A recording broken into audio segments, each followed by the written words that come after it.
একটা সুন্দর রেসিপি বানা। প্রথমেই লাগতো আমটাকে ধুয়ে নিতে, এই যে পানি, সুন্দর করে আমটাকে ধুয়ে নিচ্ছি। তো ধুয়ে নিচ্ছি, এখন এটাকে আমরা ছুলবো। ওকে, এটাকে এখন আমরা ছুলে নিব। চলো,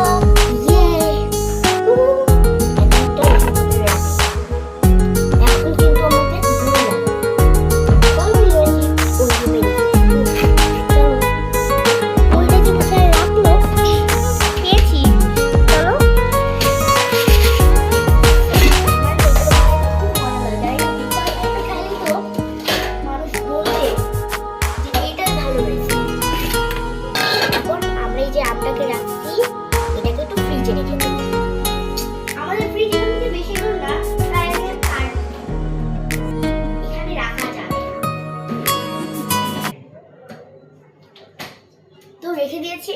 এখন আমরা এখানে মুড়ি নিয়ে নিব। এতে 2 কাপ মুড়ি হলেই হবে। আবার যদি রেখে দিই তাহলে তো আমার মা আবার আমাকে বকা দিবে। বুঝতে, মুড়ি নিয়ে নিয়েছি। আর আমি শুধু একা নয়, তোমরাও কিন্তু তোমাদের মাকে ভয় পাও। সবাই সবার মাকে ভয় পাক। এখানে গুঁড়া দুধ লাগবে।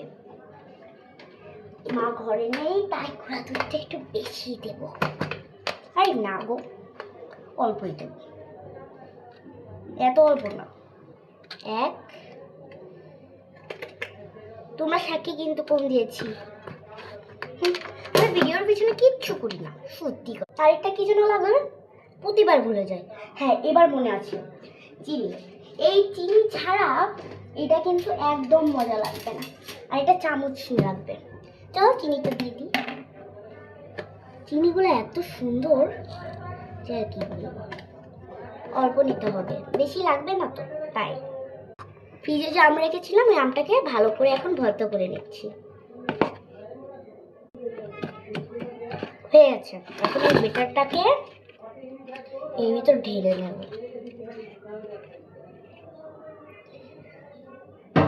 এখন ভালো করে মাখিয়ে নেব। এখন একটু পানি লাগবে। এই তো পানি দিলাম, ভালো করে মেখে নিচ্ছি। আমার ফাইনাল লুক দেখেছো কি সুন্দর হয়েছে। তো এখন খেয়ে দেখাই।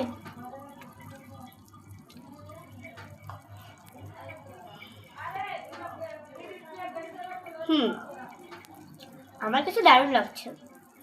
তোমরাও খেয়ে জানাও কেমন লাগছে।